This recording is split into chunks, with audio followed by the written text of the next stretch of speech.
Bentrovati. A fine giugno il Parlamento ha approvato una mozione che sospendeva il programma di acquisto dei cacciabombardieri F-35 fino alla conclusione dell'indagine conoscitiva sui nostri armamenti, prevista per fine anno. In pratica veniva chiesto se questi aerei erano così necessari per la nostra difesa.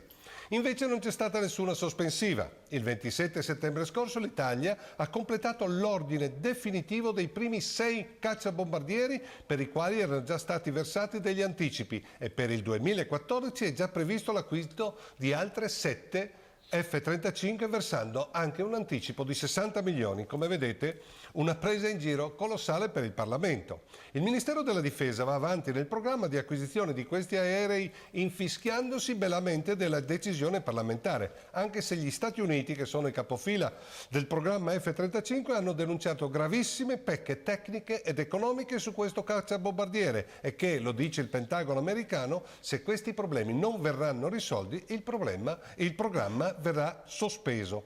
Ma il nostro ministro della difesa Mauro, come il suo predecessore Di Paola, su questo programma non vuole recedere. Mauro ci ha pure spiegato che i cacciabombardieri F-35 sono sistemi di difesa avanzati che servono per fare la pace. Ci ha preso per tutti per cretini probabilmente. Abbiamo le scuole, gli ospedali, le città d'arte che cadono a pezzi, non abbiamo asili nido a sufficienza e preferiamo spendere quasi 20 miliardi di euro per questi aerei da guerra ipertecnologici di ultima generazione, costosissimi, strumenti di morte che allo stato dell'arte non funzionano nemmeno, come ci dice appunto il Pentagono americano.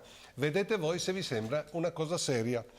E ora il TAV Torino-Lione. Di quest'opera ormai si parla solo in termini di ordine pubblico. La Val di Susa è un territorio militarizzato e di fatto diventata una zona di guerra. Da una parte l'esercito, le forze dell'ordine, dall'altra i no-TAV, fatta di gente normale, di famiglie valsusine che non vogliono l'opera, ma anche di violenti infiltrati che usano tattiche di guerriglia. Il procuratore capo della Repubblica di Torino, Giancarlo Caselli, giudica la situazione esplosiva. Del TAV Torino-Lione ora si parla soltanto quando gli scontri tra manifestanti si fanno più cruenti. Dell'utilità dell'opera, delle motivazioni che hanno fatto sollevare le popolazioni locali non si parla, sembra sia un tabù impenetrabile. Ma ecco che dalla Francia arrivano altre novità. Dopo che la Corte dei Conti francese a suo tempo aveva dichiarato l'opera inutile per mancanza di traffico.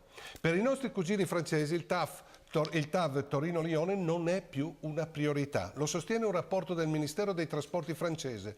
Il documento analizza tutti i progetti autostradali, ferroviari e marittimi su cui la Francia sta lavorando, dividendoli in 3 gruppi. Il primo gruppo è quello delle prime priorità da realizzare tra il 2014 e il 2030, poi ci sono le seconde priorità, opere realizzabili tra il 2030 e il 2050, infine i cosiddetti progetti a orizzonte lontano che si prevedono di realizzare dopo il 2050. Ebbene, il TAV Torino-Lione per la Francia è previsto tra le seconde priorità, quindi dopo il 2040. Per ora non si fa, dopo il 2040 vedremo. Per esemplificare siamo in questa situazione. Se Pordenone e Cordenone decidessero di costruire una nuova strada di collegamento tra i 2 comuni e per un qualsiasi motivo Pordenone rinunciasse all'opera, anche Cordenone sarebbe costretto a fermare i lavori all'interno del suo territorio, visto che se continuassero comunque la strada si bloccherebbe al confine con Pordenone che ha rinunciato all'opera. La commissione ministeriale francese, voluta dal presidente francese Hollande, conferma solo la realizzazione del tunnel di base previsto nel progetto di collegamento con l'Italia, ma per i francesi il super tunnel del TAV Lione-Torino se ne riparlerà tra 20-30 anni. Attualmente sulla Torino-Lione passano 4 milioni di tonnellate di merci l'anno. La linea esistente ne può portare almeno 20 milioni. Secondo il professor Marco Ponti del Politecnico di Milano, la saturazione di questa linea ferroviaria non avverrà mai, visto che il traffico passeggeri e merci in questi ultimi 20 anni è diminuito e non sono previste impennate future. Se questa nostra classe politica, ormai squalificata, ha ancora un sussulto di dignità e pure di onestà, alla luce di questi fatti deve bloccare quest'opera. Il super tunnel TAV Torino-Lione deve seguire il destino del progetto sullo Stretto di Messina, del ponte sullo Stretto di Messina. Semplicemente non si deve fare. Ci vediamo fra giovedì prossimo.